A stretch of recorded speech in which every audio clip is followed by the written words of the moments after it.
to my channel. I'm back this week with another video for you guys, but today we're going to be doing a battle of the concealer. So I'm going to be doing the right side of my face using the Fenty Beauty Pro Filter Concealer and the left side of my face using Maybelline Age Rewind.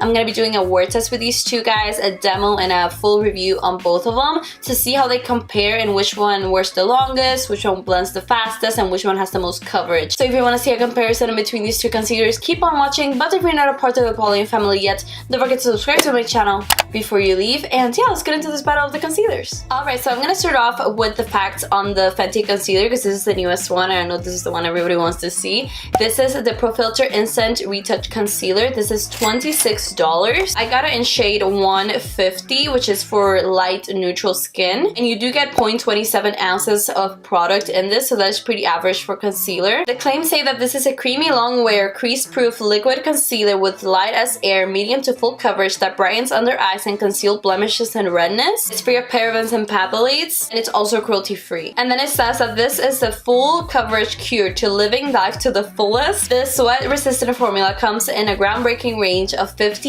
easy-to-shop soft matte shades, each designed to pair with your Pro Filter foundation, sold separately of course. And this concealer has 50 shades, not 15, 50, like 50 shades. That is amazing. It means that everybody will be able to find their shade. It was actually super easy for me to find my shade because I am light neutral in literally every concealer I use, and they have like light neutral in theirs as well as 150, but they also had a lot of shades around it, so I did really like that. If I wanted to go a little more cool toned I could, if I wanted to go a little more olive I could, or yellow. They have a lot of undertones, so everybody can find their shade in this concealer. And the packaging on this concealer is also pretty nice. It is just like the foundation packaging, but just in a mini version. So if you have the foundation, it is the same. It is a frosted glass. It feels very nice and heavy, and the cap is like an off-white, and then it just says Fenty Beauty in the front. Now what I do really like is the wand. The wand kind of tapers up like a triangle, and I also like how the cap doesn't really get messy with product. All the product stays inside. So now let's move on to the Maybelline Age Rewind. So this here is the Instant Age Rewind Erase Dark Circles Treatment Concealer. So you do get skincare in this concealer, which is something you don't get with the Fenty one. It says that it is super concentrated, super radiant. It instantly erases dark circles, covers up puffy eyes, and hides fine lines. And then it comes in 12 shades, so they could add a little bit more shades to their range to make it more available to more people. And on the Maybelline website, it is $9.99, but I'm gonna leave a little list of different prices of the concealer right here so that you can see, because I know it is not $9.99 everywhere, so definitely a little bit cheaper than that. It says that this concealer for dark circles and refined lines instantly creates a radiant, refreshed looking eye area, and then it just says that it is infused with Golly Berry and Haloxyl, and then it has some little steps on how to use it.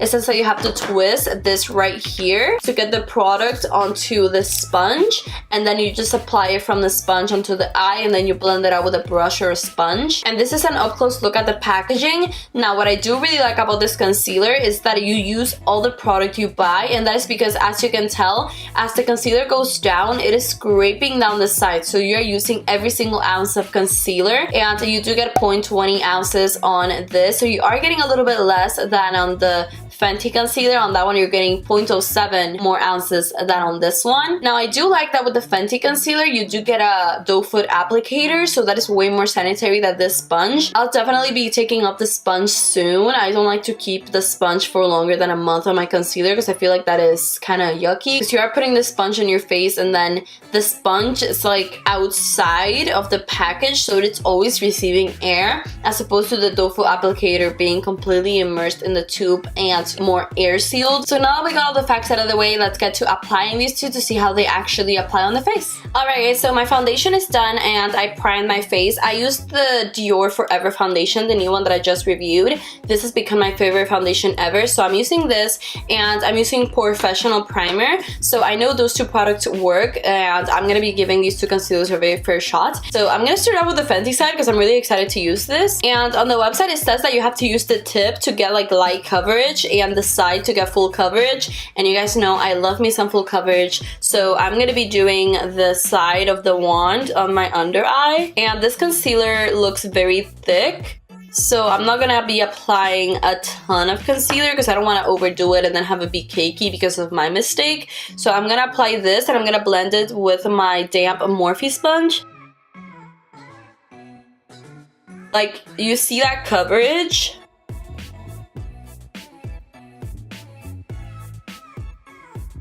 Alright guys, so this is what my under eye looks with the Fenty concealer. This concealer is very good to highlight your face. It just blends very nicely into the foundation as well. And I do like it a little bit better with a sponge than with a brush. I used it with a brush yesterday, and I feel like with a brush, it just doesn't sink into the skin as well as it does with a sponge. It did blend it well, but if you're gonna use a brush, I would recommend using less product than if you're gonna use a sponge. But it does blend very nicely. It doesn't crease right away. Of course, it creases after a few minutes. But I mean, that's what powder is for. But it was really easy, covered all my dark circles, and I didn't really use that much concealer. So I'm gonna just do this side of the face, and for the face I'm gonna use the tip, not the side, because I don't like to do extreme coverage on the face. And I'm gonna go back in with that Morphe sponge and we're gonna blend it out. Like, as you can tell, it has very good coverage and a little bit goes a very long way. It also looks very matte. It's not luminous at all. Alright, so this is the whole side of my face with the concealer. As you can tell, this side is very highlighted and this side isn't. So I'm going to be doing the left side with the Maybelline Age Rewind in light. Gonna squeeze some out of here. Gonna do the under eye first. Right off the bat, the Maybelline one is gonna be a little bit darker, but that is because of the shade. That's not really the coverage. I'm gonna go in with the Morphe sponge. I know I said the Fenty one blended fast, but this Maybelline concealer blended faster. Maybe it's because it's a little bit more liquidy. The Fenty concealer is a little bit thicker. It's a little bit heavier. Alright guys, so this is the under eye with Maybelline. This is the under eye with Fenty. They both have the same coverage, which is pretty great, and they both blended into the foundation very nicely. Although I do like that the Maybelline concealer blends a little faster than the Fenty one. So now I'm just gonna do the face with this one. Alright, so this is my face done. Fenty, Maybelline. The coverage is the same on both sides. So I'm going to be setting my under eye, and I'm going to be using my Lancome translucent powder that I also recently reviewed. And this has become one of my favorite powders. I'm going to grab it on that Morphe sponge, and I'm going to set the Fenty side first, which by the way has not creased, which is a big plus. I'm going to blend out the creases on the forehead. I'm going to set that as well. My forehead did crease on both sides, but I mean, I hadn't set it yet, so I just hope it doesn't crease on my wear test. Alright, so this is the Fenty side all set. As you can tell, it looks very smooth and it is not creasing, and the coverage is doing pretty good. This is definitely a medium to full coverage, so if you do build it up, you can get more coverage, which is the same thing you can do with the Maybelline one. So I'm just gonna set the Maybelline side, and it didn't crease either, even though it is not set, which is nice, except for the forehead, of course, but that happens with literally every single concealer before I set it. I'm gonna grab it on the Morphe sponge. And I'm using the same powders, the Lancome translucent one. And this is the Maybelline side all set. So concealer done, set, and powdered. As you can tell, it looks identical on both sides of my face. The coverage is the same, the finish is the same, and neither of them are creasing. So I'm pretty impressed with both of them, although you guys know I already love the Maybelline one. I just wanted to compare them to see, because there's a huge price difference, and so far they're doing the same thing. What I do like about the Fenty one over the Maybelline one is that it has a little wand, so it's a little bit more hygienic. Of course, the packaging is a little better on it as well, and they have a lot more shades than the Maybelline one. So I'm just gonna set my face, and I'm gonna be using my Lancome Fix It and Forget It spray. Gonna let that sink in. Alright, so now it is 2:15 in the afternoon, and this is what the makeup looks like after it has been set. It looks pretty much the same, so I'm gonna go finish my makeup and I'll be back with you guys. Alright, so both sides of my face are completely finished. As you can tell, both sides of my face look completely identical. Both sides of my face are blended very nicely, although the Maybelline side did blend a little bit faster. That's the only difference I noticed, and the Fenty concealer is a little bit thicker in consistency, but they have the same coverage. They both blend pretty well with a sponge and with a brush, and neither of them creased even before I set them with powder, and now after setting them with powder, they're not creasing either. So they're pretty much doing exactly the same, so I feel like the true test will be in the wear test. So I did put them on at 2:15 in the afternoon, and right now it is around 3, so it's been around 45 minutes since I put them on, and they still look pretty intact. Both sides of my face do. So I'm gonna be starting my wear test to see which one wears the longest, so I'll be back in a few hours to share that with you guys. Alright guys, so right now it is 12:11 in the morning, so it's been 10 hours since I put on this makeup,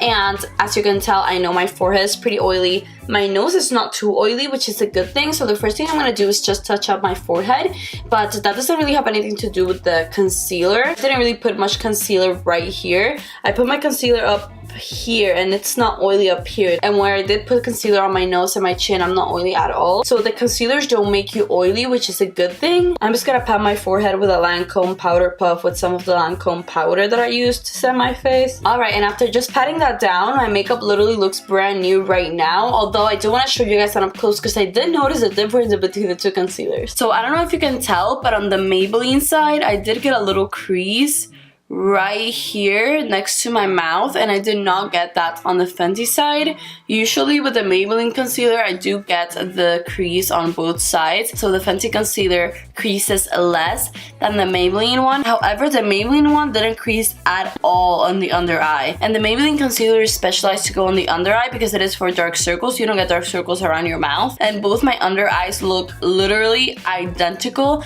They didn't crease, my forehead didn't crease. My makeup did rub off a little bit on the chin, but that is because I was leaning on my hand editing, so that is why it rubbed off a little bit where the concealer was. But that happened on both the Maybelline side and the Fenty side. So ultimately, I do approve both concealers. They are very similar in the way they blend and the way they look on the skin. They both have the same amount of coverage and their claims are very similar. The only difference is that this one did crease a little bit and it blends way faster than the PoreFilt'r concealer. But I do really like the applicator on the PoreFilt'r concealer. And both concealers, in my opinion, do blend nicer with a sponge than with a brush. However, there's a huge price difference. This one is $26. This one you can find as low as $5 sometimes. So I guess it's gonna be up to the price point you're willing to buy a concealer at. However, the Fenty concealer does have a lot more shades, so a lot more people can use this. And of course, the packaging on the Fenty concealer is way nicer than the Maybelline one. I feel like those were all the pluses and minuses to both concealers. I feel like they're both a good 9.5 out of 10. But yeah guys, that is it for this battle of the concealers. I hope you guys liked it. I hope you guys found this comparison helpful. If you did, hit that thumbs up button and subscribe to my channel before you leave. And I will see you on my next video. Bye guys. Mwah.